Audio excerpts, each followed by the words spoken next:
Je vais entamer mon propos par une citation quasiment contemporaine de celle de Gambetta. Elle vient de Monseigneur Louis-Édouard Py. Entretien avec le clergé, juillet 1871, pour parler le français de l'Hexagone. Et il disait ceci: sans avoir l'ambition de la richesse et du pouvoir, on peut, dans la petite sphère de son action pastorale et de ses agissements, affecter des habitudes de tyrannie intolérables. Non, mon cher frère, vous n'êtes ni maire, ni adjoint, ni conseiller municipal. Et dans la fabrique, vous n'êtes ni trésorier, ni président. Vous ne prétendez à aucune de ces charges. Mais si vous ne voulez d'aucun de ces titres, on dit que vous en voulez toutes les attributions pour vous seul, et que vous empiétez sur tout, que vous absorbez tout. Je vais répartir mon propos principalement en 3 étapes. Une première étape qui consistera principalement en clarification terminologique. Je m'arrêterai dans un premier temps sur le sens du mot cléricalisme. On va y revenir souvent, on va approfondir, un peu comme dans une spirale, on va approfondir le concept et sa portée. Dans un deuxième temps, je m'arrêterai sur quelques propos du pape François sur ce sujet. Et enfin, je terminerai cette première section avec une question: est-ce qu'il s'agit là d'un concept canonique? Parce qu'on m'a sollicité pour apporter une qualification canonique au cléricalisme. Dans un deuxième temps, je donnerai à titre de rappel un ancrage, je dirais, du droit ecclésial. D'où nous vient-il et quelle est sa portée ou sa prétention? Et j'intitule cette deuxième partie « Ordo ecclésiae » et ordonnancement canonique. Et je terminerai avec quelques repères canoniques ou des ressources sur le plan des principes que nous offre la tradition canonique, autant que la législation, peut-être plus la tradition, dès lors que l'on est sensible à la dimension coutumière du droit, et en particulier du droit ecclésial. Quelques repères canoniques à l'encontre du cléricalisme. Je les présente en 3 binômes, donc au total il y aura 6 repères pour notre réflexion, même un 7e en réalité. Différents sens du mot cléricalisme.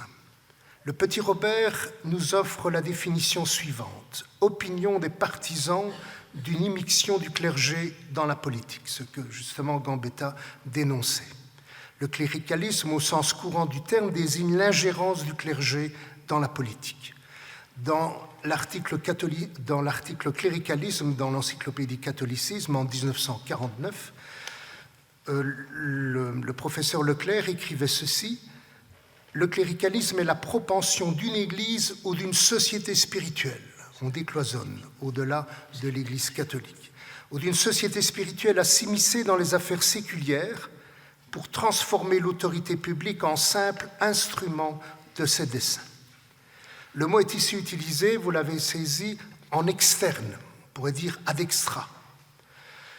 Donc pour signifier le rapport du clergé à la société civile, à l'État et par extension au sens large à propos du rapport d'une collectivité religieuse au monde. Le même auteur, Leclerc, dans l'encyclopédie catholicisme, distinguait entre le cléricalisme institutionnel, qu'il associe à la chrétienté médiévale, avec les 2 pouvoirs, les dieux de hiérarchie, etc., et le cléricalisme comme comportement pratique. Il écrivait, il y a 70 ans, la tendance instinctive chez les représentants de l'Église.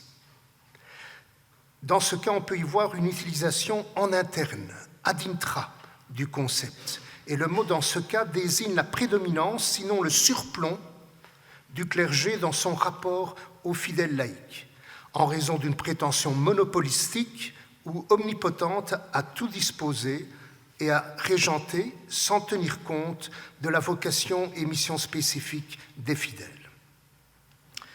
Dès lors qu'il devient une modalité habituelle de l'exercice de l'autorité, le cléricalisme pourrait être comme un indice d'une Église qui se comprend d'abord et avant tout à partir du clivage entre le clergé et le laïcat.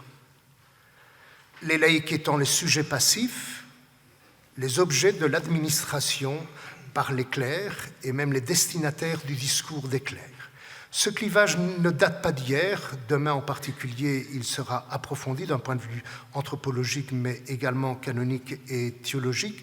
Je ne m'étends pas sur ce clivage qui dans un premier temps, il est intéressant de le relever, le mot kléros signifiait justement par sa signification en grec le lot, la part, l'héritage, ce qui est mis à part pour être transmis. Concrètement, ce peuple tout entier sacerdotal que Dieu s'est acquis. Très intéressant, d'abord le kléros, c'est l'ensemble du peuple de Dieu. Ce n'est que sur la fin du IIe siècle et au début du IIIe siècle que petit à petit, d'abord ab extra, à partir de la société civile, que l'on discerne au sein des communautés chrétiennes, les pasteurs d'un côté et d'autre part les autres fidèles.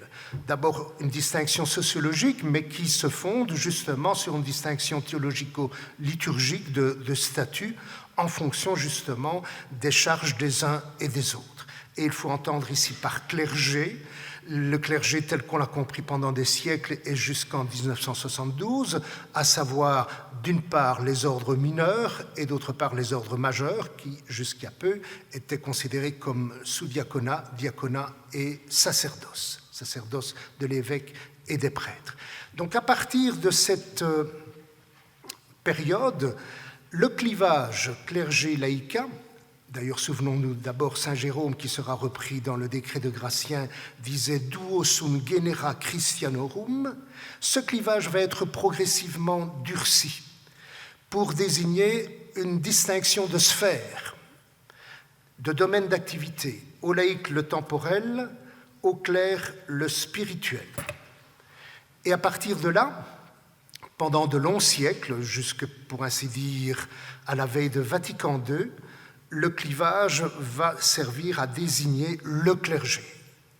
Simplement le mentionnant et d'une manière tout à fait brève, nous nous souvenons de la réflexion ecclésiologique du Père Congar qui lui-même a reconnu vivre une conversion dans sa propre réflexion ecclésiologique, à savoir si dans un premier temps il regardait l'Église ou il la contemplait à partir de ce clivage clergé-laïcat, ou pour mieux dire dès lors que les prêtres avaient absorbé toutes les attributions des différents ministères, sacerdoce laïca, le même Père Congar, au début des années 60, reconnaît cette conversion ecclésiologique qui lui fait contempler l'Église à partir de l'ensemble des fidèles.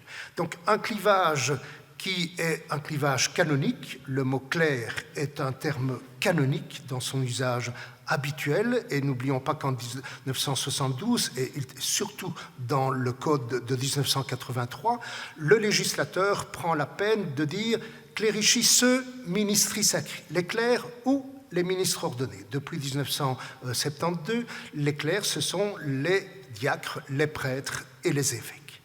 Un clivage qui nous vient de loin, qui s'est durci au fil du temps dans notre histoire, au point qu'il y a plus d'un siècle, Pie X continue à distinguer deux catégories de personnes.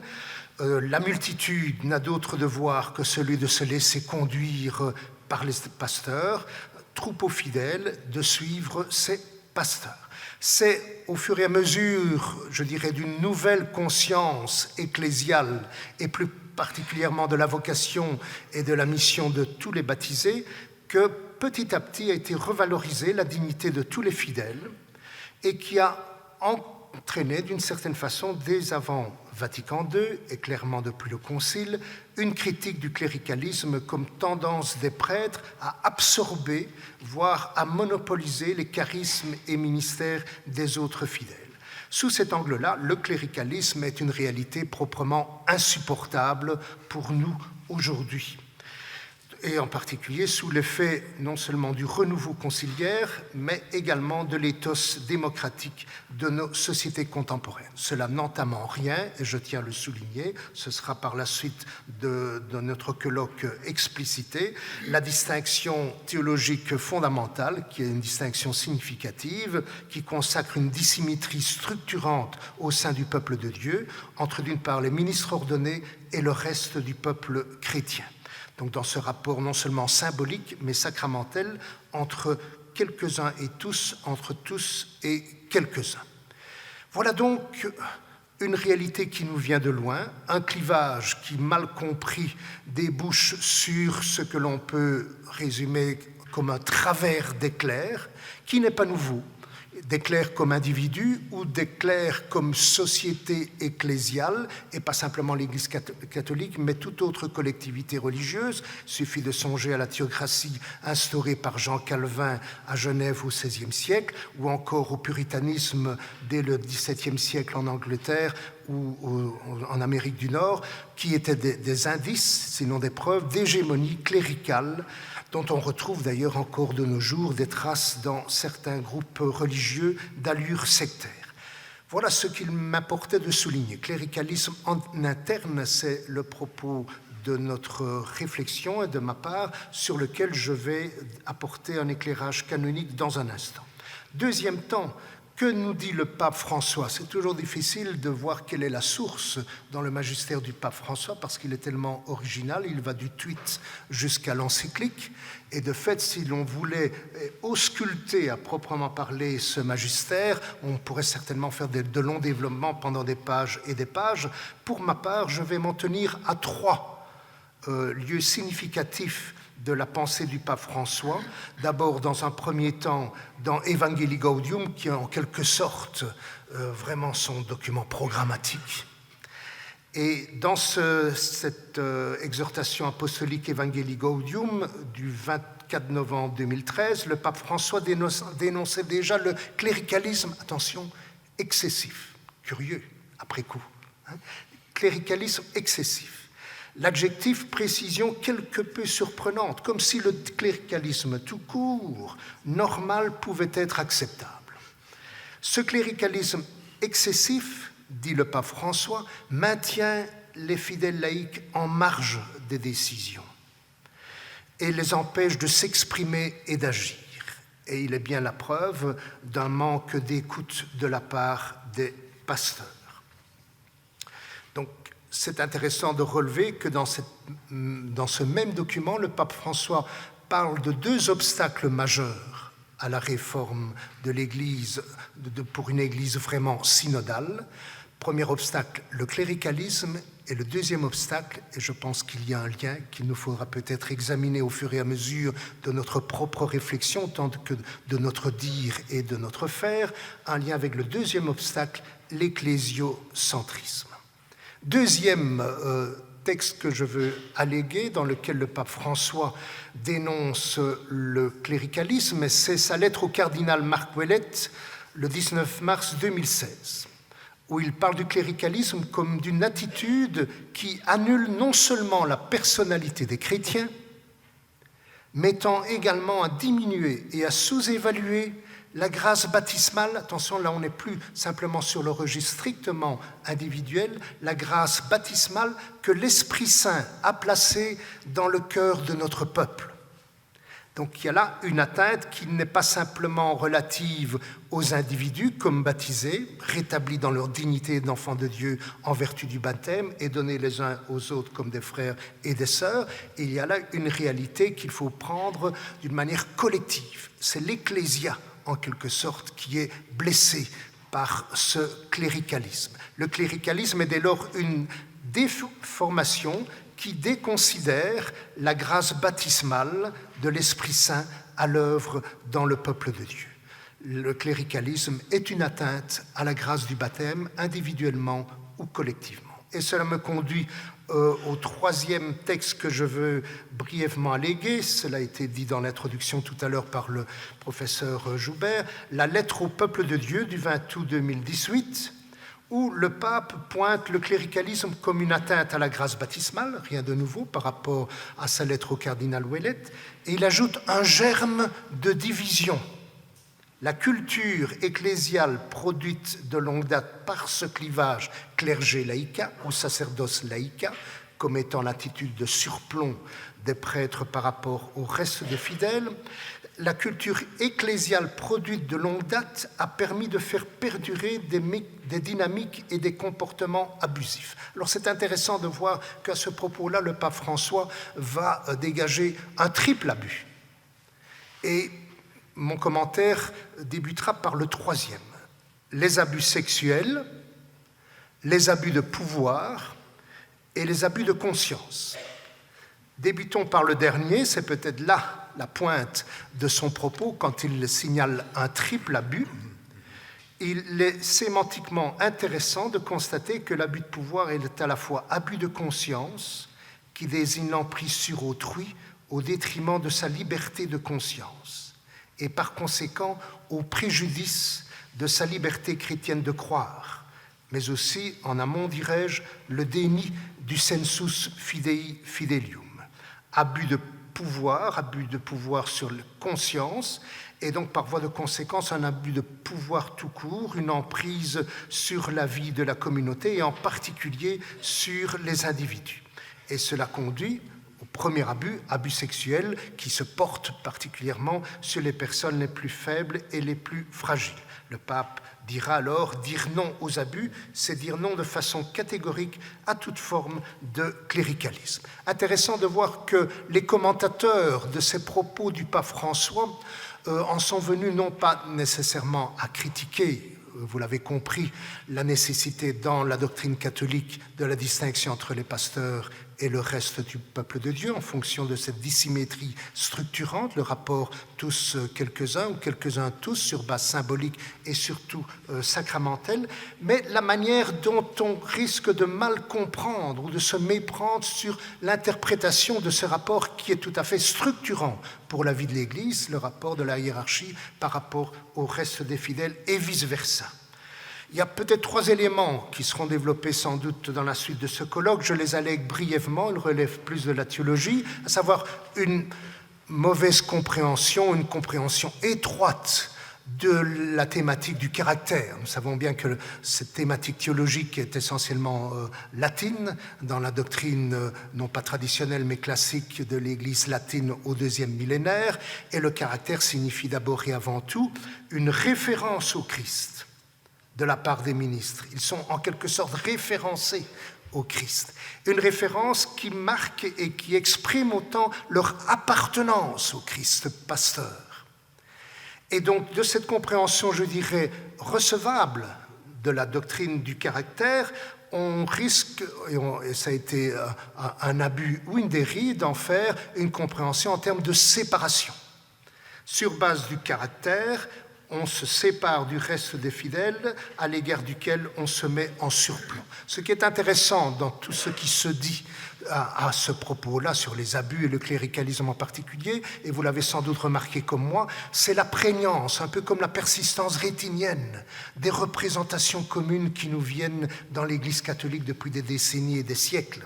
Ce n'est pas sur quelques années ni sur quelques décennies de renouveau doctrinal et plus largement de renouveau de la vie ecclésiale que cette persistance rétinienne va s'interrompre. Donc persistance rétinienne du thème du caractère compris comme séparation.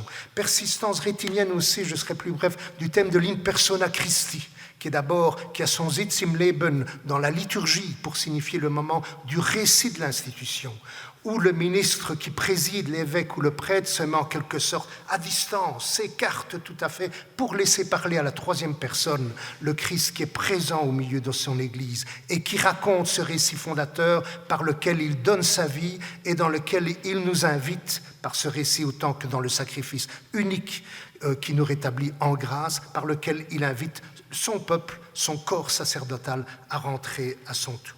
Et enfin, troisième élément qui est remarqué dans cette critique du cléricalisme, c'est aussi une compréhension du célibat sacerdotal dans l'Église catholique de rite latin, dans une compréhension sacrificielle, mais sans doute Marie-Jo en parlera d'une manière plus développée et plus compétente que moi tout à l'heure. Cléricalisme, et je termine ce premier point, ce n'est pas une notion canonique. Et pourtant, dans le droit canonique, on va trouver, en quelque sorte, des indices de ce que nous avons approché à partir du langage courant ou des propos du pape François. Et on pourrait dire que le Code nous donne, en particulier dans le livre 6 sur les sanctions dans l'Église, il nous présente un ensemble d'abus qui sont des abus de pouvoir. Je vais simplement les citer, je m'arrêterai sur l'un d'entre eux en particulier. Tout d'abord, et c'est celui que je développerai dans un instant, le canon 1389 au paragraphe 1, qui parle de l'abus de pouvoir ou d'une charge ecclésiastique. Abus de pouvoir, c'est à commenter et interpréter au sens strict, soit le pouvoir de juridiction, soit le pouvoir d'ordre, soit le pouvoir de juridiction. Un autre canon qui considère un abus de pouvoir, c'est le 1382, la consécration épiscopale sans mandat pontifical. Un autre abus, 1383, l'ordination diaconale ou presbytérale sans lettre démissoriale, dans ces deux cas de la part d'un évêque. Le 1378, paragraphe 1, absolution du complice dans un péché contre le 6e commandement. 1387, sollicitation à péché contre le 6e commandement. Ainsi, je les classe dans les abus de pouvoir, les canons 1378, paragraphe 2 et 1379, à savoir la simulation de l'Eucharistie, de l'absolution sacramentelle et d'autres sacrements. Le 1381 est relatif à l'usurpation d'un office et le 1384 à l'exercice illégitime d'un ministère. Et j'ajouterai le canon 1395, paragraphe 2, qui concerne justement l'acte contraire au 6e commandement commis par un clerc avec un mineur de moins de 16 ans. Voilà donc un ensemble de canons qui prévoit des peines à l'adresse d'abus de pouvoir. Nous sommes dans le livre 6 et dans la section qui concerne les délits, à savoir des actes graves, moralement graves, qui théologiquement doivent être interprétés comme des péchés graves, donc dont l'imputabilité est claire et nette dans le chef de leur auteur, les responsables de ces actes. Donc il y a une qualification de l'acte en termes de délit. Donc nous sommes là déjà dans l'extrême, c'est-à-dire le délit, en particulier du point de vue canonique, avec cette malice. Le droit canon parle du dolus, la malice, c'est-à-dire avec la volonté résolue, pertinax, obstinée, de vouloir aller à l'encontre de la loi.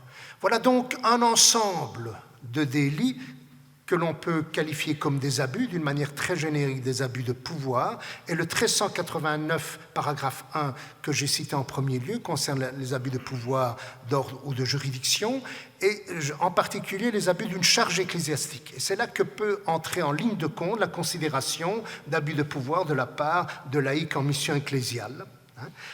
Mais dans un cas comme dans l'autre, comme d'ailleurs dans tous les cas que je viens de citer, il s'agit d'actes graves.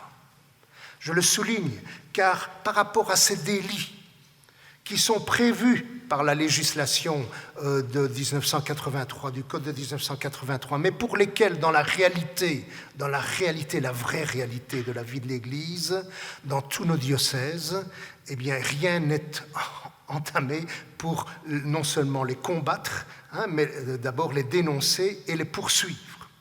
Les seuls points où, d'une manière ou d'une autre, il y a effectivement de la part du droit tel qu'il est vécu dans la vie de nos diocèses catholiques, c'est concernant les curés, et cela, ce n'est déjà plus de l'ordre du délit, mais de l'ordre de la faute, en ce qui concerne les différentes raisons pour lesquelles un curé peut être révoqué ou transféré.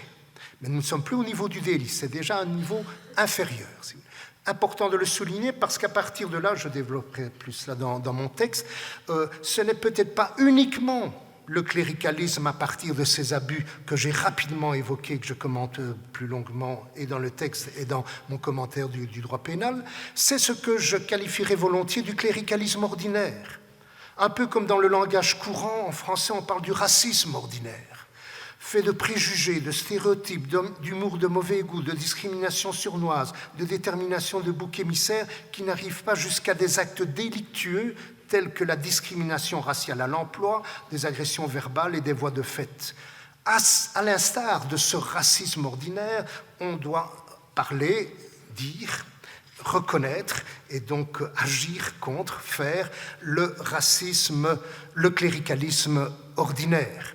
Et c'est là que cela devient particulièrement intéressant et concret dans la vie de nos diocèses et dans la vie de l'Église. En termes de racisme ordinaire, on peut rapidement évoquer une série d'actes graves qui, sans arriver à la qualification de délit, et qui rarissimement donneront lieu à un transfert ou une révocation de curé. Si vous avez des exemples, venez me les donner tout à l'heure. Je les cite.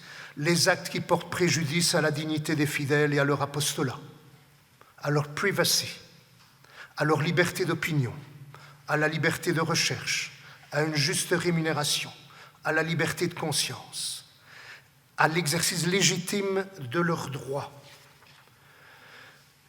Bref, il s'agit à partir de là d'aligner une série d'abus qui ne sont pas délictueux, mais qui sont très concrets dans la vie de l'Église. Et donc dans la vie de l'Église, très concrètement, on va les retrouver dans l'ordre de la gestion économique, d'une part, mais plus largement aussi dans le domaine pastoral. D'autres exemples de ce cléricalisme ordinaire dans le domaine pastoral, se servir de la chair de vérité pour attaquer personnellement les personnes, c'est de la réalité. Dans l'Église, nous savons bien que parfois la fiction dépasse la réalité. Donc pour attaquer personnellement les personnes ou pour imposer des idées, notamment politiques, le refus des sacrements en inventant des empêchements qui n'existent pas, telle l'absence de pratique, ou même le fait de ne pas pratiquer dans sa paroisse, l'imposition de procédures trop simplifiées ou trop exagérées qui font de l'accès au sacrement un parcours de combattants, les propos malveillants contre l'évêque et ses représentants, sans pour autant aller jusqu'à l'incitation à la haine ou à la désobéissance du délit du canon 1373. Voilà donc le cléricalisme ordinaire. Deuxième temps, je dois regarder l'heure. Non, vous pouvez. Je veille. Veillez, chers collègues. Vous avez encore au moins 10 minutes. Ouf. Voilà, deuxième section, et là je serai très bref, et j'en suis vraiment désolé, je ne peux que l'évoquer d'une manière générale. Donc j'ai intitulé cette deuxième section « Ordo ecclésiae et ordonnancement canonique ». Qu'est-ce que je voulais suggérer à partir de ce binôme? L'ordre de la vie ecclésiale, ou ordonnancement juridique de l'Église, ordonnancement canonique. Je voulais suggérer la nécessité pour nous tous de bien saisir l'originalité du droit dans l'Église, et pas simplement du droit de l'Église. Une originalité qui fait que nous ne pouvons pas simplement comprendre le droit canonique ou les droits des Églises simplement à l'instar du droit séculier. Cela pose des questions en termes de philosophie du droit, de la définition du droit, du phénomène juridique ou de la juridicité. Pour ma part, je m'en tiendrai à souligner que dans cette réalité du droit dans l'Église, comme dans tous les autres phénomènes juridiques, dans n'importe quelle autre collectivité, il y va d'abord et avant tout d'un fait social, du point de vue de la sociologie du droit, donc de conduite sociale, et de conduite sociale qu'il faut réguler dans le sens où il s'agit de canaliser ou de contrer la violence qui existe dans tout groupe. Donc je crois que ce point de départ, les conduites sociales, et donc la prise en compte du droit dans l'Église comme étant en quelque sorte une régulation qui lui vient de très loin, qui est à la fois le fait comme source formelle de la coutume, et nous savons bien que le droit de l'Église est foncièrement coutumier au départ, et l'exemple le plus clair et le plus net, c'est du côté de la liturgie, mais aussi du côté de la jurisprudence, quand il s'est agi de dire le droit, de contrer la violence, de se prononcer contre, de protéger les plus faibles, de protéger la communion ecclésiale, sa profession de foi et le vivre ensemble des chrétiens. Donc cette réalité d'un droit de l'Église de source coutumière, marquée également par la jurisprudence, qui formellement est plus une autorité qu'une source formelle, mais en définitive aussi, et c'est ainsi la figure du droit telle que nous la recevons au jour d'aujourd'hui, à savoir le droit de législation, que ce soit la législation pour l'ensemble de l'Église, le Code de 1983, la législation, le droit particulier des diocèses ou d'une conférence des évêques, ou le droit propre, par exemple, d'un ordre ou d'une congrégation. Donc, intéressant de relever que dans cette dynamique du phénomène juridique dans l'Église et sa référence comme n'importe quel autre ordre juridique, métajuridique, car n'importe quel ordre juridique se réfère à un au-delà de lui-même. C'est important de le rappeler, même si je ne peux pas le développer. L'au-delà de l'ordo ecclésiae est foncièrement, je dirais, de l'ordre de la transcendance, de la révélation d'une parole d'alliance de Dieu avec notre humanité, qui est reçue et transmise à partir du peuple de la première alliance, ou pour parler comme Jean-Paul, du peuple des premières alliances, et qui s'est consacré dans l'alliance définitive par le Christ dans l'Esprit Saint. Donc cette référence métajuridique à l'ordo ecclésié fait en sorte que celui-ci a ceci de singulier, pour ce qui nous concerne dans la vie de l'Église, catholique en particulier, qu'il est basé, il se fonde, il se nourrit, il s'alimente en quelque sorte de ce que le Père Legrand appelait les processus confessants et rituels. Le baptême nous donne un statut, il nous inscrit dans une fraternité ecclésiale où des frères et des sœurs nous sont donnés, parce que nous avons été rétablis dans notre dignité d'enfants de Dieu. Le baptême est dans la foulée du baptême et des sacrements de l'initiation chrétienne, le mariage. À l'instar du baptême, ce sacrement non seulement nous donne un statut, mais nous habilite à un service. Les baptisés sont habilités à être témoins du royaume qui survient et à proclamer dans leur double devoir de louange et de service le bonheur d'un Dieu qui vient à la rencontre de notre humanité au-delà de l'Église dans l'histoire qui est appelée à son achèvement. Baptême, mariage par exemple, mais aussi forcément l'ordination qui donne un statut nouveau dans la vie de l'Église et habilite à un service. Voilà ce que je voulais souligner brièvement pour enfin arriver très rapidement, alors ici, à cause des circonstances, à ce que j'ai appelé quelques repères canoniques ou quelques ressources que peut nous offrir la tradition canonique au sens fort et riche du terme, c'est-à-dire en allant rechercher dans cette mémoire pluriséculaire, je dirais, au cœur de l'ordo ecclésié et des statuts qui sont donnés aux uns et aux autres, de baptiser en particulier ou d'ordonner, à partir de cette riche tradition canonique, il y a des choses qui mériteraient actuellement dans le droit, à défaut que ce soit le droit du code, mais en tout cas dans le droit particulier de nos diocèses ou d'une conférence des évêques, d'être traduits dans une législation. Et donc je vois 6 principes importants à mettre en exergue et qui sont en quelque sorte comme des moyens de nous prévenir par rapport au cléricalisme ordinaire, ce que j'ai appelé le cléricalisme ordinaire qui menace la vie de l'Église, son Zusammenleben, son Gemeinwesen, son vivre ensemble, comme peuple de l'Alliance. Premier double repère ou premier binôme de ressources que l'on pourrait retirer de la vie de l'Église, et je pars d'un principe général qui est très important en ecclésiologie, c'est-à-dire la primauté de l'ecclésia. Sur la base du principe ecclésiologique de la primauté de l'ecclésia, c'est-à-dire ce qui est premier dans notre être Église, c'est le fait que nous sommes devenus par la grâce de Dieu le peuple que Dieu s'est donné comme partenaire de son alliance et qui est témoin, à la fois signe et germe du propos qu'il veut développer avec toute l'humanité. Donc primauté de l'ecclésia, important de le souligner, de le rappeler. Qu'est-ce que cela détermine essentiellement? Cette primauté de l'ecclésia, c'est-à-dire cette compréhension de l'Église à partir de sa mission. C'est à partir de là que l'on doit inscrire à la fois la vocation et la mission de tous les baptisés, et en particulier le ministère, que ce soit le ministère des clercs, évêques, prêtres et diacres, et le ministère des laïcs en mission ecclésiale. Autrement dit, si l'ecclésia est première, elle n'est pas notre propriété. Nous la recevons comme à la fois une Gabe, une Aufgabe, une grâce et une mission. Et donc ceci est extrêmement important, en quelque sorte, vraiment au cœur de notre propos. L'Église nous précède toujours et elle nous envoie. C'est vrai en tant que baptisés, c'est vrai en tant qu'ordonnés. Elle n'est dès lors pas notre propriété.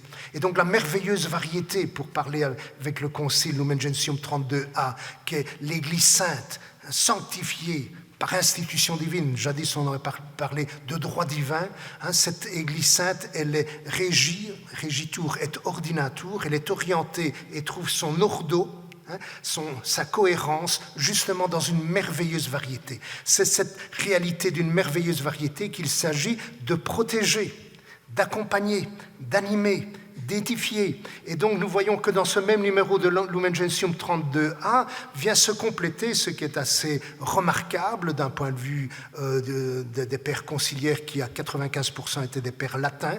On part d'un point de vue de la diversité merveilleuse variété, pour arriver à 32C, pour traiter de l'admirable unité. Donc le respect des fidèles. Et ceci est fondamental pour tout ministre d'Église. Une communauté lui a été confiée. Et c'est pourquoi il se doit de la respecter.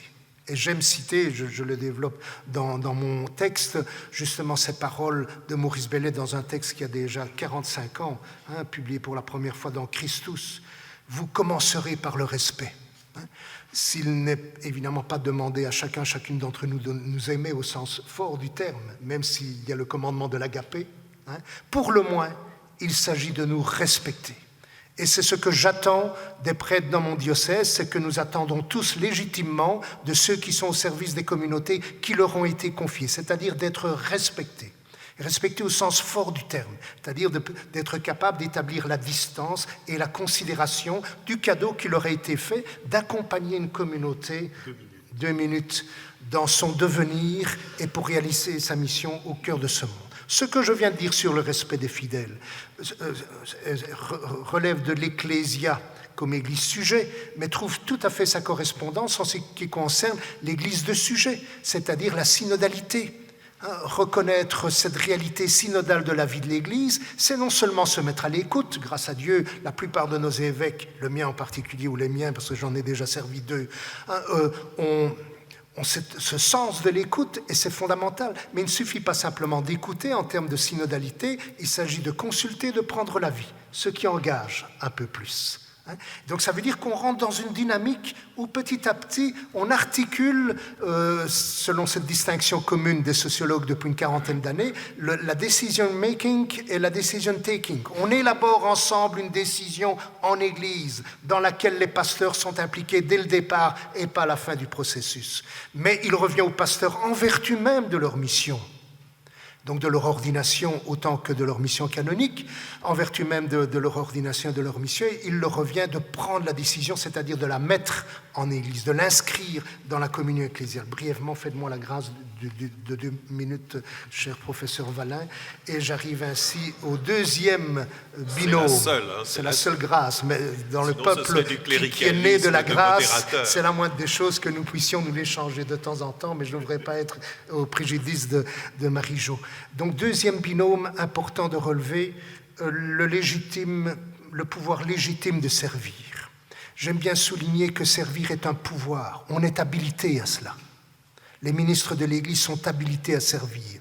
J'ai toujours été, surtout après avoir lu Christian Ducoq des Églises provisoires il y a une 30aine d'années, où il dénonçait la surenchère de la thématique du service. On oppose service et pouvoir. Non, servir, pour les ministres de l'Église, qu'ils soient clercs ou laïcs, c'est une habilitation. C'est-à-dire à la fois un devoir-faire, ils se doivent de servir, et parce qu'ils se doivent de servir, ils le peuvent légitimement. Je crois que c'est très important de souligner cela. Donc ce n'est pas tellement le pouvoir qui est mis en cause, c'est l'abus de pouvoir. Ça, je crois que c'est très important au niveau du dire. Donc un correct exercice, et ici je ne peux faire qu'allusion à le correct exercice de ce pouvoir légitime, c'est-à-dire l'articulation.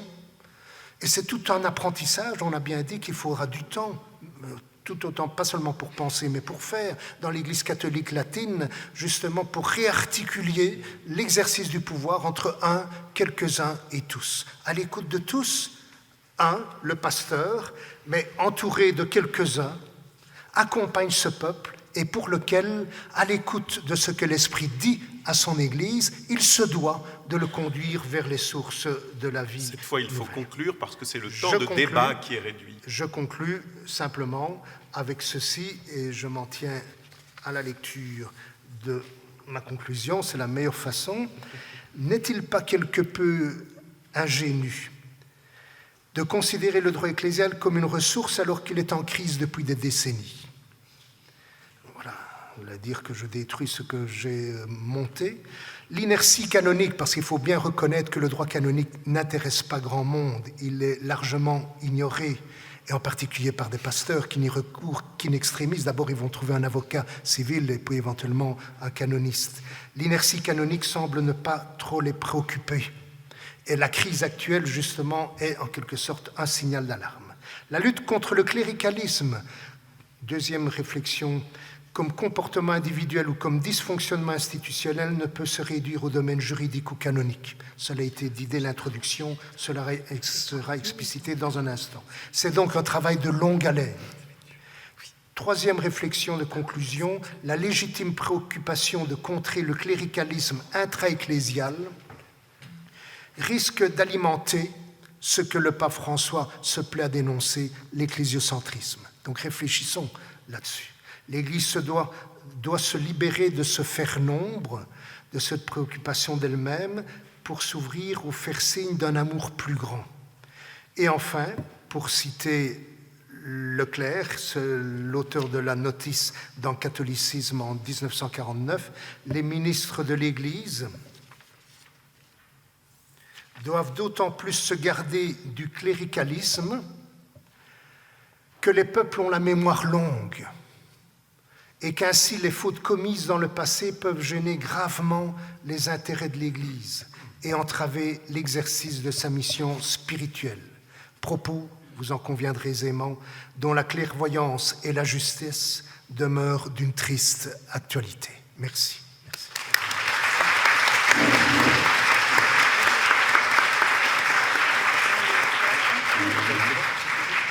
Merci, chers collègues. Je crois que vous avez tracé le périmètre et vous l'avez défriché de sorte que notre vision est beaucoup plus claire qu'à l'introduction de ce colloque avec les équivoques du vocabulaire. Merci infiniment. Et je donne la parole à notre collègue Marie Jotille, qui est médecin, comme chacun le sait, professeur de théologie morale ici à la faculté de théologie de Strasbourg et directrice du CERE, le Centre européen d'enseignement et de recherche en éthique, de sorte que nous passons de la discipline du droit canonique, l'ecclésiologie, à l'éthique. Je signale simplement le livre récent, qui est une vraie somme de 714 pages, « L'Église catholique face aux abus sexuels sur les mineurs », publié cette année chez Bayard. Merci, chers collègues. Merci Philippe, merci aussi de me donner la parole. Donc je vais parler, si vous voulez, sur un plan éthique. Alors un certain nombre de choses, je vois qu'on a déjà des références sur Gambetta, sur d'autres personnes qui vont, voilà, que j'essaierai de pas nommer. Leclerc, par exemple, a été une de mes sources de travail. Et je vais parler donc sur le plan de l'éthique. Alors, l'éthique, comme vous le savez, convoque différentes disciplines et c'est donc normal que nous soyons dans l'interdisciplinaire et je crois que c'est ce qui est vraiment important. L'éthique est aussi ce qui observe les différentes interprétations et relie au fond les résultats de la dogmatique dans la pratique ou de l'ecclésiologie dans la pratique. Il y a un lien entre éthique d'une part, dogmatique et théologie d'autre part, et je crois qu'il y a une vérification réciproque et donc une interpellation réciproque. Je crois que c'était important que je le dise au départ. L'ampleur des abus sexuels commis par des prêtres, des religieux au cours de l'année, qui ont été révélés au cours de l'année 2018 ont conduit le pape François à parler d'une culture de l'abus. Culture, ça veut dire une mise en relation symbolique entre les abus sexuels, de conscience, de pouvoir, mais aussi des abus spirituels, économiques, etc. En d'autres mots, nous ne sommes pas là devant quelques faits malheureux dus à quelques prêtres pervers, mais nous sommes confrontés à une perspective systémique. Daniel Bogner, par exemple, dit « un système devenu structurellement destructeur ». Et un des mots pour en parler, c'est précisément celui de cléricalisme. Le pape François en avait parlé à différentes reprises, mais je prends un peu comme point de départ les évêques du Chili parce que c'est assez intéressant à mon sens. Le mot est employé largement par le pape à ce moment-là dans son voyage en janvier 2018. Mais il n'avait pas cette profondeur de l'analyse systémique. Avant cette visite, le pontife était certes dans la suite de Benoît XVI dans une tolérance zéro. C'est Benoît XVI qui a inventé cette expression. Mais a priori, il n'avait pas lui-même pris à ce moment-là la mesure des intrications et de la complexité de la crise touchant toute l'Église. Il avait été informé de la situation chilienne par les évêques locaux, par les victimes, etc. Mais en fait, les victimes de Karadima, j'entends, que l'Église avait soutenues et qui n'avaient été renvoyées de l'État clérical qu'en 2011. Mais il n'avait pas pris réellement la mesure et il a été mal informé. Mais il n'a pas non plus écouté les personnes qui le conseillaient, ni ses conseillers, ni la commission de la commission sur les victimes qu'il avait lui-même mise en place. Il nomme en 2015 l'évêque d'Osorno, Juan Barros, accusé d'avoir couvert précisément les abus de Karadima. Et son voyage va être un vrai échec. Le pape, finalement, ne comprend et ne prend la mesure du cléricalisme qui l'emprisonne à ce moment-là encore lui-même. J'entends que le pape François a été en partie, malgré les textes antérieurs, victime lui-même d'une forme de cléricalisme jusqu'à ce voyage au Chili. Je pourrais le développer beaucoup plus amplement, mais je n'ai pas le temps. Et c'est vrai qu'il a été, d'une certaine manière, mal informé. Mais mal informé pourquoi? Mal informé par des évêques, par exemple Errázuriz Ossa, qui était membre de son propre C9 et qui n'a démissionné qu'en décembre 2018. Je ne sais pas si vous voyez un tout petit peu les délais. Donc il a été complètement pris par cela et il n'a compris finalement les problèmes et le cléricalisme dans sa dimension systémique. Parce que je crois que les intervenants précédents nous ont déjà dit que le cléricalisme a existé depuis de très longues dates, et en particulier depuis le milieu du Moyen-Âge, et j'y reviendrai.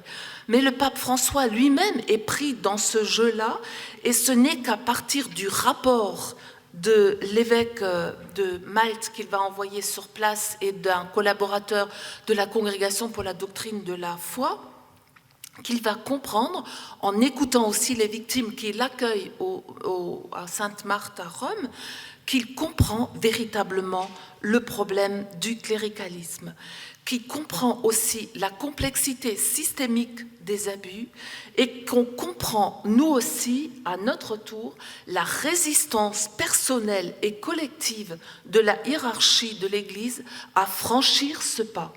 Croyez mes contacts à ce niveau-là. Et je crois que la lettre de Benoît XVI du 11 avril est significative à cet égard. À de nombreuses reprises par la suite, dont cette fameuse lettre du 20 août, le pape va reprendre la triade qui mentionne le cléricalisme comme je le cite, une manière déviante de concevoir l'autorité de l'Église.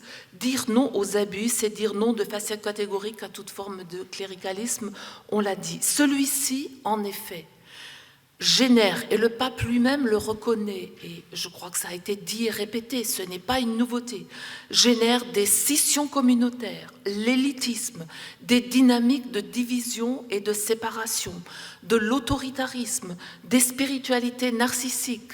Alphonse Bourras vient d'en parler, on peut employer un tas de termes, mais c'est toujours la même chose. Au fond, le cléricalisme, et c'est le titre de mon exposé, va remédier va être, je le définis puisque c'est le terme qui nous réunit, ce sont des disrelations qui sont déshumanisantes et des disrelations qui suscitent à leur tour des disrelations dont seulement aujourd'hui, avec les abus, on ne prend vraiment conscience des conséquences néfastes. Alors, le cléricalisme, qu'est-ce que c'est ? Je ne reviens donc plus sur Gambetta. Voilà, il faut bien comprendre qu'on est déjà dans la crise au niveau des relations entre Église et société, la querelle au niveau du ralliement, voilà, et de la question de la place des catholiques à l'intérieur de la société. Mais le mot est apparu, le mot cléricalisme est apparu, on ne l'a pas encore dit, en 1855, donc dans la langue de la politique et des polémiques religieuses. Mais Leclerc le rappelle, donc c'est le même Leclerc que Alphonse vient de nommer dans le dictionnaire catholicisme, rappelle que finalement ce mythe forgé d'après les catholiques de toutes pièces pour les contrer n'est pas là que contre les catholiques. Il s'agit véritablement, la citation vous l'avez là-bas, d'une proportion de l'Église ou d'une société spirituelle à s'immiscer dans les affaires séculières pour transformer l'autorité publique en simple instrument de ses desseins. C'est un appétit de pouvoir. Alors, je ne rentre plus dans ce que Alphonse a dit, mais je reprends dans ce même article l'image du prêtre donc des années 50 qui est assez intéressante parce que c'est finalement les révélations d'aujourd'hui reprennent des prêtres, des abus de prêtres dans les années 50 et dia suivante, voilà, le clerc à ce moment-là, si on y prend garde, eh bien, le gouvernement des âmes risque de se transformer à la longue en domination impérieuse, le service des intérêts spirituels en administration routinière, la garde du dépôt révélée en conservatisme méfiant, la certitude de l'assistance divine en suffisance orgueilleuse. En fait, dès le milieu du XXe siècle, le cléricalisme ne représentait pas seulement une distorsion de l'exercice de l'autorité, comme on peut le voir dans les domaines éthiques, éducatifs et politiques, il fait d'emblée référence au pouvoir sacré spécifique des clercs, comme l'indique le radical clerc qu'on trouve dans cléricalisme. Je rappelle juste pour mention que le sacré, ce n'est pas la sainteté. Le chrétien cherche à être saint comme le Christ, comme Dieu est saint, mais le sacré, Thibaut l'a souligné au départ, c'est une composante ambiguë, extrêmement difficile à manier, mais ce sont des humains qui manient le sacré. Or, tout dans le cléricalisme est une affaire de sacralisation, et le mot sacré, comprenons bien d'emblée, c'est toujours une mise à part. Une mise à part, contrairement au profane qui est étymologiquement devant le temple. Ce sacré va caractériser le clerc de plus en plus fortement, d'autant que le pouvoir du clerc se réclame du divin et va impliquer donc une emprise dévoyée, parfois jusque dans les profondeurs spirituelles de la personne. L'autoritarisme politique permet en général de se réfugier dans la conscience, mais le cléricalisme va plus loin que cet autoritarisme parce qu'il rejoint l'autre, c'est une mainmise progressive sur la vie de l'autre. C'est un abus de conscience, comme le souligne très souvent le pape François, y compris dans Amoris Laetitia, je vous renvoie à ce texte, pour s'assurer de son obéissance et de sa soumission, mais aussi, pas seulement sur l'individu, mais aussi sur l'Église institution elle-même, réduite en instrument de pouvoir, et c'est ça le mot de Gambetta, en instrument de pouvoir ou de gratification personnelle, de notoriété sacralisée, de mise à part, très très loin de la sainteté évangélique. Le cléricalisme favorise ainsi des disrelations à tous les niveaux et celle-ci, en retour, favorise le cléricalisme, c'est-à-dire des disrelations autoritaristes en s'appuyant sur la division clerc-laïque inscrite dans le droit canon jusqu'en 1983, confortant le pouvoir sacral des clercs et exigeant la soumission des laïcs. Or, si le cléricalisme est rampant depuis la réforme grégorienne, qui était un moment particulier, je crois qu'on y reviendra, du milieu du Moyen-Âge, l'ampleur de ses conséquences mortifères n'est devenue pleinement visible qu'aujourd'hui, avec la révélation des abus sous la pression non pas de l'Église, non pas de l'intérieur de nous-mêmes, mais des médias et des associations de victimes. Sans ces derniers, l'on ne mesurerait sans doute toujours pas aujourd'hui le caractère systémique de ces disrelations à tous les niveaux, loin de l'Évangile. Et le corporatisme combiné qui est encore une conséquence du cléricalisme, combiné à la logique du secret, maintiendrait fermé le couvercle pour cacher l'ampleur de ce désastre. Alors pourquoi le cléricalisme ? Dans sa lettre du 31 mai 2018 aux catholiques chiliens, le pape souligne ainsi qu'il faut atteindre les racines qui ont permis ces atrocités. Il ne suffit pas de démettre de ses fonctions l'un ou l'autre clerc. Non, le pape nous dit, au sein du peuple de Dieu, il n'y a pas de chrétiens de première, deuxième et troisième catégorie. C'est ça le cléricalisme, disrelation. Or, les causes du cléricalisme sont multiples et s'auto-entretiennent. Il faut voir plus loin que l'aujourd'hui pour comprendre cela. La première cause, et sans doute la plus profonde, est cette division hiérarchique entre clercs et laïcs, elle-même liée à des conceptions erronées du pouvoir et de l'autorité, une image du prêtre comme mise à part, comme alter, voire ipse Christus, amenant à une sacralisation indue des ministères. Alors, premier sous-point, la division entre clercs gouvernants et laïcs gouvernés.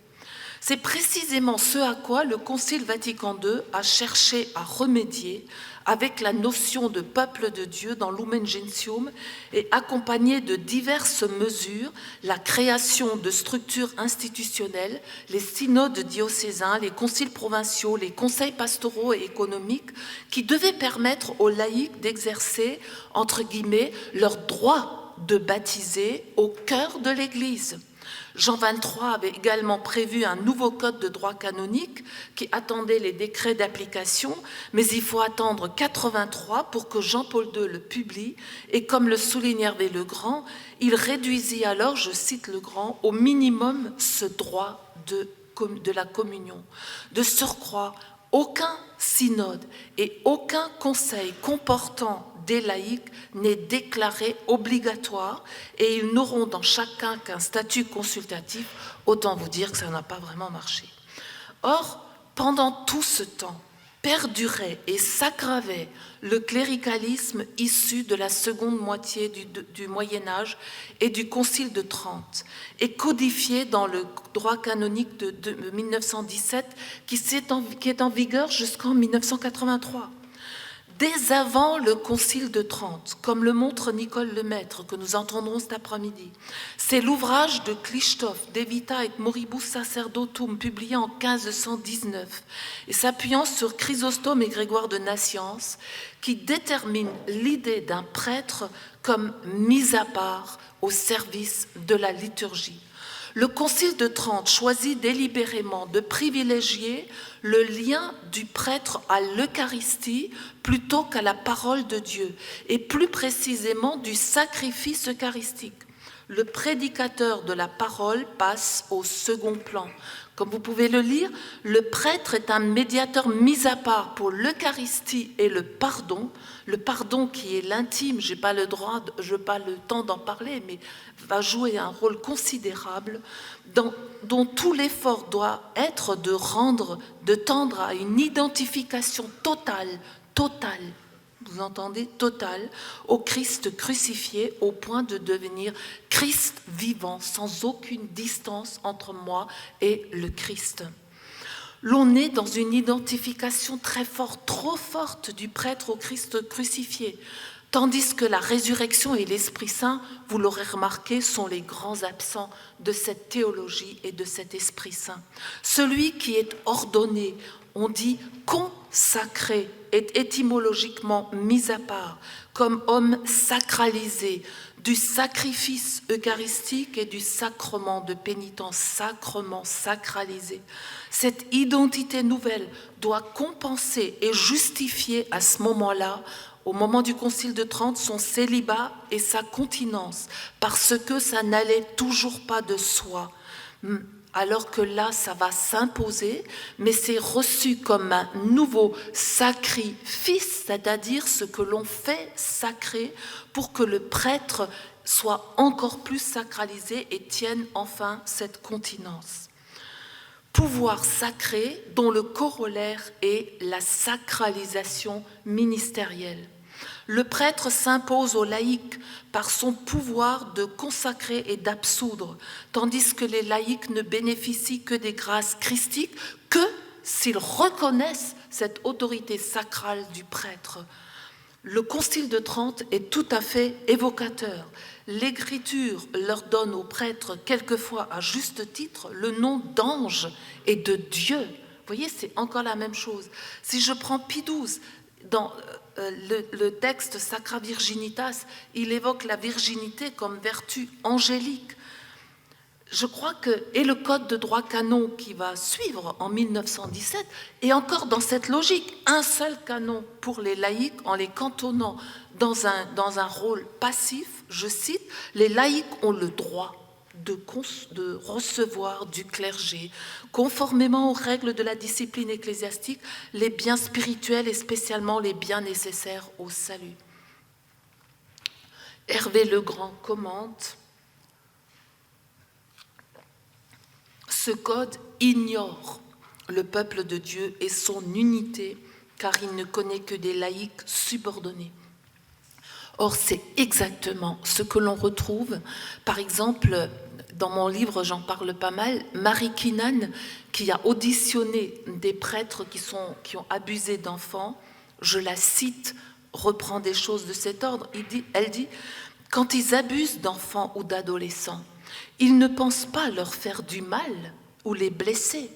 En tout cas, elle met entre guillemets « pas trop » en général, même si, malgré tout, ils peuvent être intrusifs. En fait, ils se réfèrent à une liste mentale de comportements sexuels qu'ils estiment acceptables, vu en quelque sorte leur pouvoir. L'enfant lui-même, d'avant la puberté, je vous le rappelle, les délinquants le citent très souvent, peut être vu comme le seul, entre guillemets, digne d'une relation sexuelle, à l'instar des anges dont je viens de parler, qui n'ont, eux, pas de sexualité. Le nouveau code de 1983 s'appuie évidemment sur le Concile Vatican II, et là on reprend cette notion de peuple de Dieu, l'égale dignité des baptisés, et le droit canon, dans son canon 204, dit que les fidèles du Christ sont faits, je cite, participant à leur manière à la fonction sacerdotale, prophétique et royale du Christ. Ils sont appelés à exercer chacun selon sa condition propre la mission que Dieu a confiée à l'Église pour qu'elle l'accomplisse dans le monde. Mais comme nous l'avons dit, aucune des structures prévues par Jean XXIII n'a été mise en place. Avec la participation des laïcs, j'entends. La fin de Lumen Gentium 37 est très intéressante. Elle suggère une vraie collaboration des laïcs et des prêtres, et jusque dans le discernement qui doit bénéficier à toute l'Église. Les pasteurs, avec l'aide de l'expérience des laïcs, sont mis en état de juger plus distinctement et plus exactement en matière spirituelle aussi bien que temporelle, et c'est toute l'Église qui pourra ainsi, renforcée par tous ses membres, remplir pour la vie du monde plus efficacement sa mission. L'on a pourtant l'impression qu'il s'agit là d'un paragraphe oublié par le magistère. Dans la pratique, en effet, c'est plutôt l'apologie de la soumission des laïcs qui prévaut. L'évêque, même s'il n'a pas de diplôme universitaire ad hoc, est docteur de l'Église, c'est-à-dire non pas d'abord un docteur au niveau universitaire, mais un docteur qui bénéficie d'un savoir qui donne un pouvoir. Quasiment tous les textes de l'Église sont pensés, rédigés par l'élite cléricale, même quand ils concernent des laïcs ou des femmes. Hier, la Bible, je vous le rappelle, ma mère, par exemple, n'a pas eu le droit, alors que elle avait un oncle prêtre, de lire la Bible. Le latin interdisait la compréhension de la liturgie. Aujourd'hui, l'homélie reste toujours de la prérogative officiellement du célébrant. Les laïcs peuvent être théologiens et docteurs de l'Église, docteurs en théologie. J'allais faire un mauvais lapsus. Ils ne prêchent pas. Au mieux, on dit qu'ils font une méditation. Et ne parlons pas des femmes qui ont certes de plus en plus de diplômes universitaires, qui les rendent compétentes, mais elles restent reléguées dans les sacristies, la lecture, la catéchèse, l'accueil paroissial, toutes choses indispensables dans la vie de l'Église, parce que sinon il n'y aurait déjà plus d'Église, parce que vraiment ce sont les femmes qui assurent toutes ces tâches, mais qui, à contrario, renforcent à sa manière le cléricalisme, et des clercs et de certains laïcs aussi, en vertu des disrelations qui en résultent. Le prêtre ordonne, les laïcs obéissent, le prêtre est muté, l'évêque change, les anciennes pratiques ne sont plus valables et à nouveau les laïcs sont réduits à la soumission du nouvel arrivant sous peine d'être démis de leurs fonctions exercées dans la mandature précédente. Le pouvoir des clercs engendre le pouvoir de certains groupes de laïcs, le cléricalisme engendre le cléricalisme, loin de l'esprit de service, loin des discussions théologiques réservée au sommet de la hiérarchie magistérielle. Et n'est-ce pas encore soumission cléricaliste que d'interdire une discussion ouverte sur certains sujets, comme l'accès à l'ordination sacerdotale, interdire de discuter aussi sur la pluralité des identités nouvelles, interdire de discuter sur certains aspects de l'éthique sexuelle et familiale, dont pourtant la crise contemporaine des abus montre l'échec. Les théologiens qui s'y aventurent, en convoquant les sciences humaines dans l'herméneutique théologique, sont convoqués par la Congrégation pour la doctrine de la foi et risquent le nihil-obstat, c'est-à-dire l'interdiction de leur enseignement. Quant aux évêques, ils passent souvent leur visite pastorale à dire des messes plutôt qu'à écouter leurs ouailles, comme si la fonction liturgique, pardon messieurs les évêques, mais j'ai vu ça tellement souvent, des évêques qui viennent dans les paroisses et qui ne font que écouter, qui ne font que dire la messe, comme si, mais c'est toujours dans la logique de Trente, comme si finalement la liturgie prévalait sur tout le reste. Et si écoute il y a, parce que ça arrive quand même, merci, si écoute il y a dans ces rencontres, eh bien, et que reviennent des questions qui sont les questions du peuple de Dieu, eh bien, les évêques nous disent, ça sert à rien de faire remonter ça à Rome parce que c'est des questions qui les fâchent, ou tout simplement c'est les questions qu'on ne veut pas discuter à Rome. Bon. Troisième point, quelles sont les conséquences pratiques ? Parmi les conséquences majeures du cléricalisme, mentionnons la culture du secret, l'absence de transparence et de reddition des comptes. Il n'y a pas d'obligation de reddition des comptes aujourd'hui encore. Le corporatisme entre clercs. En somme, des enchaînements qui, en retour, renforcent encore un peu plus le cléricalisme et aboutissent chez des personnalités marquées par certaines structurations psychologiques, certaines vulnérabilités, à des passages à l'acte transgressif. La triade est alors complète, abus sexuels, de pouvoir, de conscience, etc. Et quand le corporatisme contribue à étouffer les premiers, l'engrenage aboutit à des dysfonctionnements systémiques, à cette culture de l'abus, fragilisant encore un peu plus les plus fragiles et trahissant les autres, tous ceux qui essayent de vivre au mieux leur foi, tous les prêtres, et c'est l'immense majorité qui essayent de vivre au mieux leur sacerdoce. Tous les cardinaux, etc., tous les évêques essayent de faire leur métier du mieux possible. Mais vous le voyez, on est dans un cercle vicieux infernal où tout devient suspicion, où la confiance est mise à mal, où les disrelations déshumanisent. Or, ce sont les victimes, comme je l'ai dit tout à l'heure, qui finalement dévoilent l'ampleur et la profondeur du désastre cléricaliste.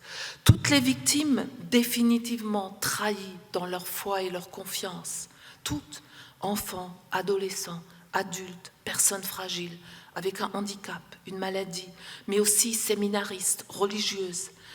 C'est à travers elles que le cléricalisme, toutes ces victimes, que le cléricalisme révèle sa vraie nature, contra-évangélique, contra-éthique, bafouant cela même que Jésus, durant sa vie terrestre, a recommandé à notre prendre soin. Et cela est d'autant moins acceptable qu'avec l'Église du Christ, nous sommes en droit d'attendre non seulement une absence d'emprise, d'autoritarisme, d'élitisme, mais positivement une attitude qui respecte, une attitude responsable, où le respect est fondamental, car ce n'est qu'à travers autrui, des frères et des sœurs, que se transmet véritablement le Verbe fait chair sur lequel repose l'Église.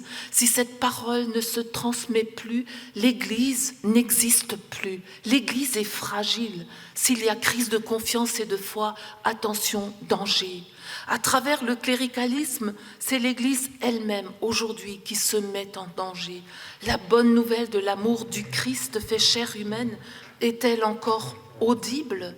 Et si son message devient inaudible, étouffé par la honte et le mépris, l'Église ne se coupe-t-elle pas des sociétés, mais aussi d'elle-même et de son cœur, qui est le Christ?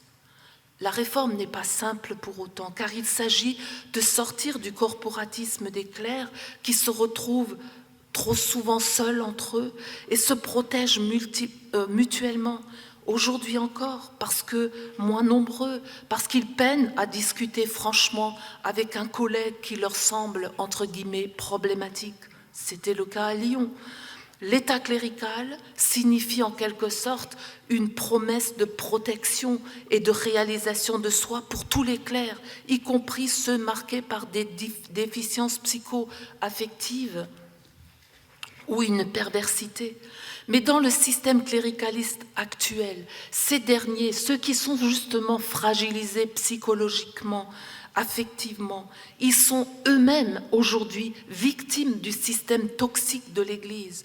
Non qu'il s'agisse de les excuser, cela ne peut et ne saurait être le cas, mais au sens où la déstructuration systémique de l'Église, elle va favoriser ces passages à l'acte de ces personnes les plus fragiles, d'autant plus facilement qu'il n'y a pas de transparence, qu'il n'y a pas d'obligation de reddition de comptes. Le cléricalisme favorise la culture du secret et aggrave les dysfonctionnements. Le pape François a raison de s'inquiéter de voir le cléricalisme sous-évaluer la grâce baptismale. La surestimation théologique des effets de l'ordination créerait une différence ontologique entre prêtres et laïcs, et ça reste vivace aujourd'hui encore, selon une interprétation erronée de Lumen Gentium 10. On s'appuie sur ce texte pour parler d'une différence essentielle et non seulement de degré, et voir une différence ontologique qui est une interprétation erronée. Alors, comment y remédier? En fidélité à Lumen Gentium, le pape François se démarque d'une conception autoritaire et exclusivement autoréférentielle du magistère. Il conçoit l'Église, et il y insiste, et je crois que c'est important, comme tout entière synodale, ce qui signifie une écoute plus attentive entre les différents pôles de la vie de l'Église, une attention plus grande au sensus fidelium, le sens de la foi, dit-il, de l'ensemble du peuple de Dieu, et une entrée en dialogue avec le monde de ce temps. Aujourd'hui, la réforme ne se fera qu'en ouvrant grandes les portes du dialogue et de la collaboration respectueuse, en intégrant les victimes, en valorisant la grâce baptismale et la foncière égalité première de tous les baptisés, en intégrant les laïcs à tous les niveaux décisionnels de l'Église en raison de leur fonction singulière. D'abord, nous sommes tous égaux. Et ensuite, il y a des rôles, des fonctions, mais qui ne doivent pas être au détriment des baptisés.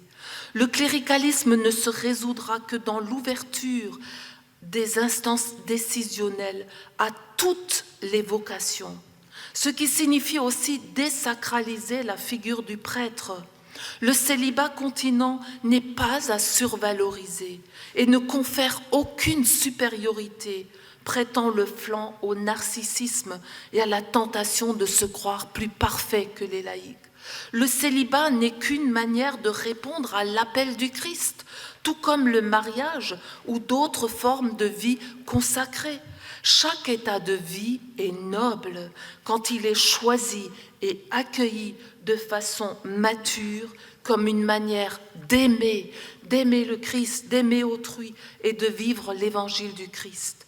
Et cela permettra aussi, et c'est nécessaire absolument, de repenser les ministères, la place et le rôle de tous les laïcs, spécialement des femmes, mais pas que les femmes, spécialement en ces temps troublés où les vocations sacerdotales sont rares.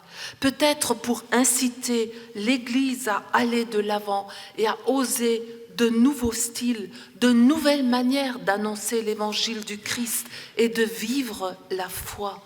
Et pour ceux qui répondent à un appel spécifique, la formation, oui, la formation encore et toujours aux questions affectives, mais aussi aux sciences humaines, c'est un impératif dont on ne peut même pas discuter la nécessité.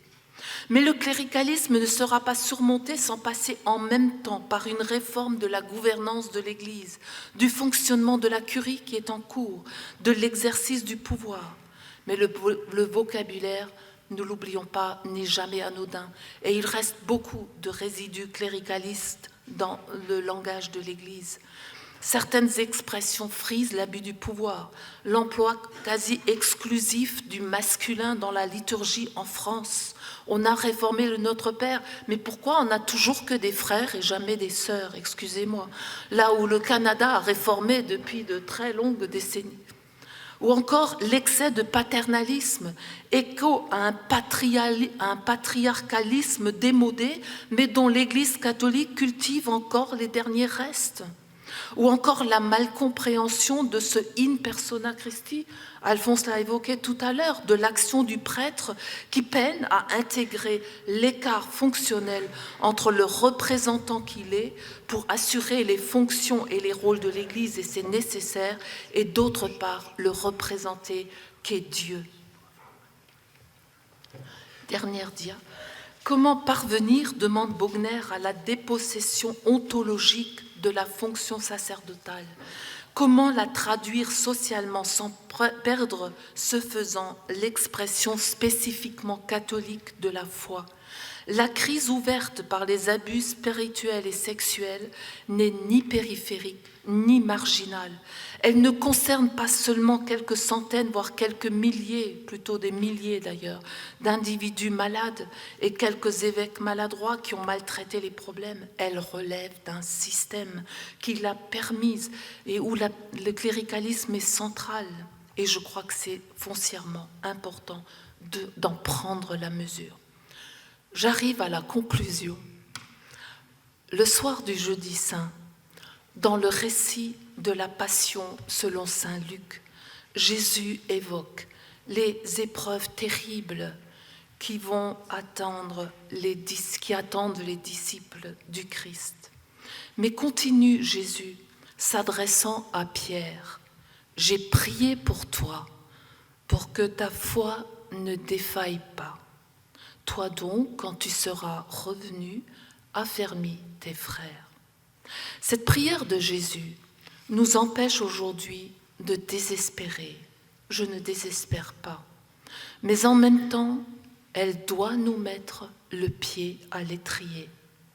Alors que ce verset, cette phrase, s'adresse à celui qui va le renier 3 fois, à celui qui se dérobe, à l'instar des clercs et des évêques qui ont occulté des crimes, pas seulement des péchés. Elle donne force et espérance à celui que Jésus charge d'affermir ses frères et sœurs. Et peut-être est-ce justement parce qu'il est tombé, parce qu'il a craqué, parce qu'il a trahi, que Pierre mesure la profondeur du traumatisme et s'en trouve mieux à même d'affermir la foi et de conforter la confiance et de bâtir et rebâtir encore l'Église. À sa suite, nous, baptisés, témoins de sa résurrection, nous n'avons pas non plus l'assurance de ne pas tomber. Luc Ravel, tout à l'heure, le rappelait, il y aura toujours des abus. Mais nous pouvons aujourd'hui encore compter sur la prière de Jésus pour nous relever, ressusciter et affermir nos frères et sœurs dans et en dehors de l'Église et promouvoir non seulement une tolérance zéro, mais comme dit François, et comme on l'avait dit aussi après la Seconde Guerre mondiale, plus jamais ça. Merci.